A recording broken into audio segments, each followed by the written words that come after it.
Hi, this is a video produced by Richfield Plumbing and Heating in Edmonton, Canada. This is one of our jobs we had previously done in 1987 when we installed a large 240,000 BTU SuperHot boiler that heated the basement with in-floor heating, a hot tub, 2 fan coils, an indirect hot water maker, and a small patch of in-floor heating that is placed under the main floor kitchen table.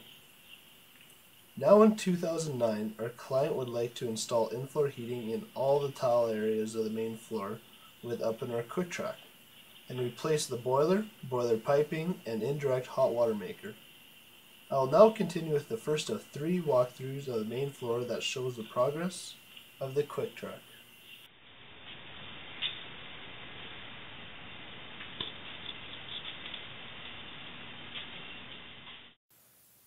First, we dry fit the QuikTrak to make sure it fits our design layout that is produced by Richfield's own certified hydronic designer.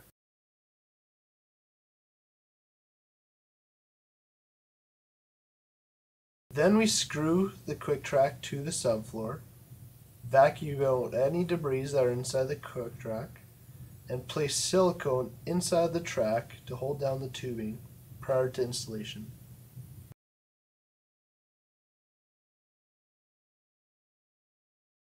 Now the first section of QuikTrak is complete, and we can start installing our first loop of tubing.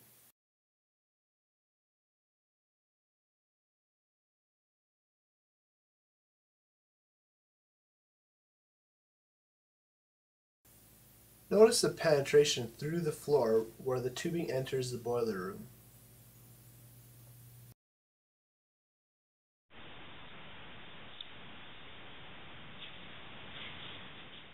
This is the second walkthrough. The tubing for the first loop is completely installed, and we are ready to install the second loop right away. Installing this section went a lot quicker with less bends.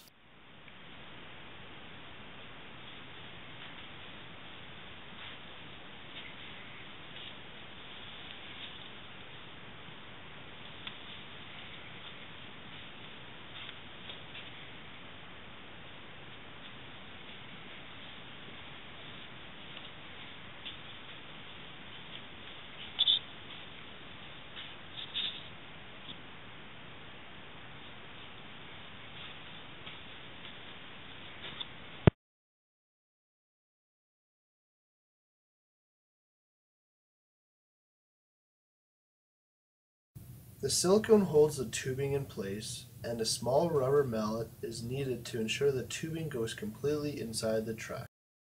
We are completely done the tubing and the QuikTrak, and we're ready for our final walkthrough. If you notice right here, there is a 60-degree bend.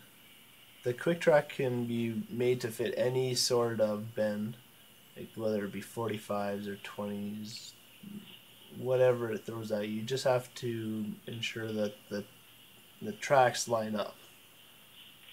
This is a half bath here. Nice warm towels in the half bath. And there's still registers, like for the fan coils. They'll mostly be shut off in the wintertime, but it's still nice to have. There is still air conditioning in the house, so. And to the left, by the bar, there is the pipes going through the floor into the boiler room. That is thin set on the floor. Actually, the joists settled over the last 20 years and made the floor unlevel. So the towel setter just leveled out the floor, so it looked a little better for the towels. Okay, so now let's go down to the basement and check out the existing boiler.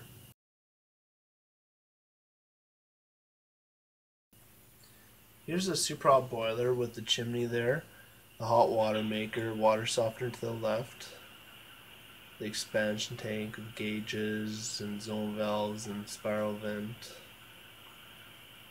We got the domestic water lines and the fan coil lines.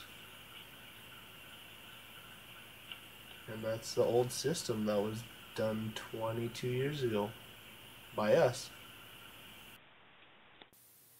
Okay, let's rip it out now.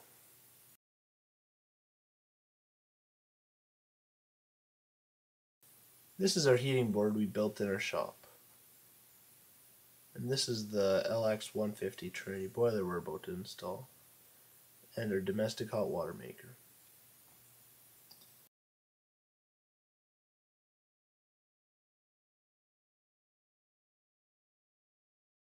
This is the roof termination for the boiler exhaust and intake air.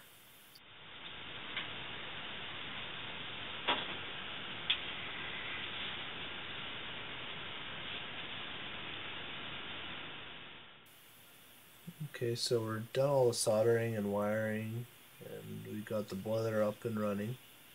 We got all the venting done.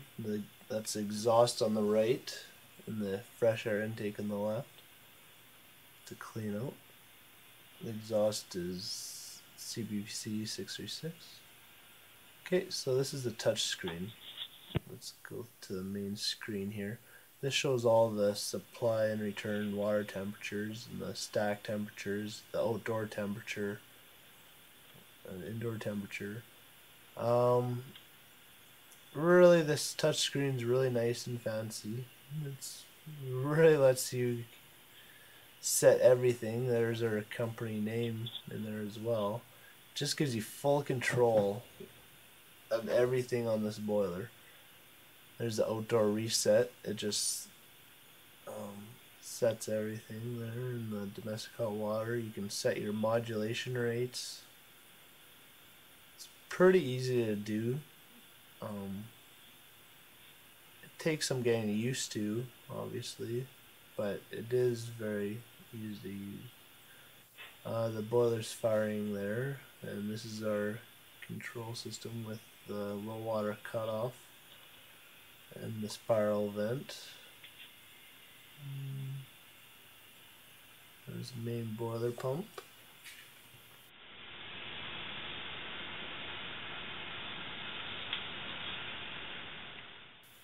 Here's the injection system for our QuikTrak upstairs.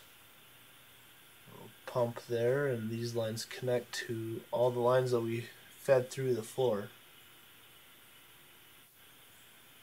These are the pumps for the 2 fan coils in the hot tub. This pump here is for the basement in-floor heating. We have a heat exchanger because we have poly B water lines that are kind of dirty, and we just want to separate the poly B from the rest of the system.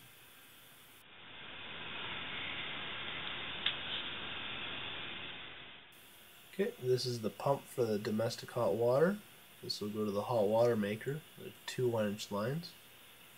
We'll go right to the tank and then through a coil. It doesn't actually touch the domestic hot water itself. It's basically a heat exchanger inside the tank. Then we have the recirc pump, the same one that was originally in the house. That will supply hot water to your upstairs bathrooms, and you won't have to wait.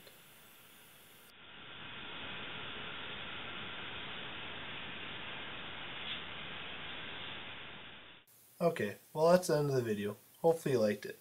For more information, please visit our website at www.richfield-plumbing.com.